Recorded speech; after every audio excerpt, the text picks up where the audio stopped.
Mr. Beast accused of making $10 million from pump and dumps. Uh-oh. I'm not a financial advisor.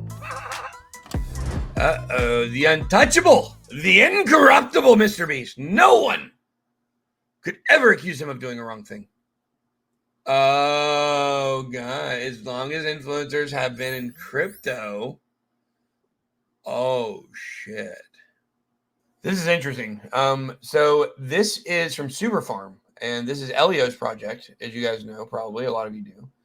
And this is interesting because this is a project. I just saw Elio a couple weeks ago, and we talked and hung out at the Singapore fight. He's good friends with Eric Crown, and that's his project. And Mr. Beast is accused of making $10 million from crypto pump and dumps, and this is the coin that they're talking about, which is interesting. As long as influencers have been in crypto, and I actually know Elio told me that Mr. Beast was in Super Farm before anybody else. I mean, some people might have known, but it wasn't public.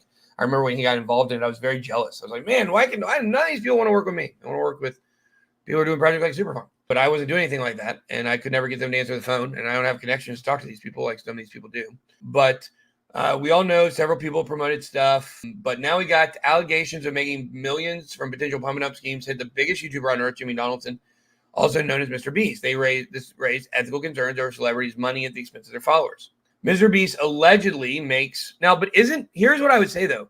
Isn't Super Farm supposed to be making a comeback? Is it supposed to be making a comeback? Like, isn't Elio and Alex Becker like say that something's going on with it? It pumped a little bit. People are talking about it as an interesting coin. So I don't know. Like, you have to remember, sometimes we say pump and dumps, and it's just bad timing for the market. You know, maybe they're actually going to build something and do something in this bull run to where it'll do well. And then, people lost some money, but people lost all their money with Bitcoin too. You bought it 70K. A lot of people sold it 14K. That's how it goes. That's markets. Informed versus uninformed. Remember.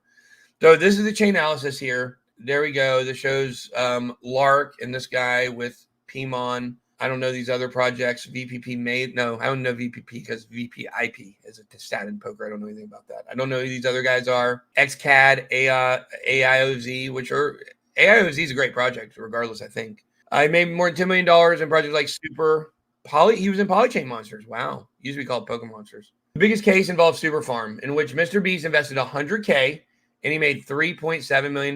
That is normal in private sale investing, by the way. Not saying it's right or it's okay or that's the way that it should work every time, but I'm telling you that's normal. That happens a lot. That's not like, oh my God. Some people invest $10,000 and get $3.7 million. He showed his support following it by tagging this transfer in the next 24 hours. Look, here's what I'll tell you. And you're crypto people, you're watching this, you're crypto people, you know this. Only invest in things that you see crypto people associating with. And so we're invested in that. Guys, you're going to lose a lot of money if you hold on to anything too long. That's the way that it works.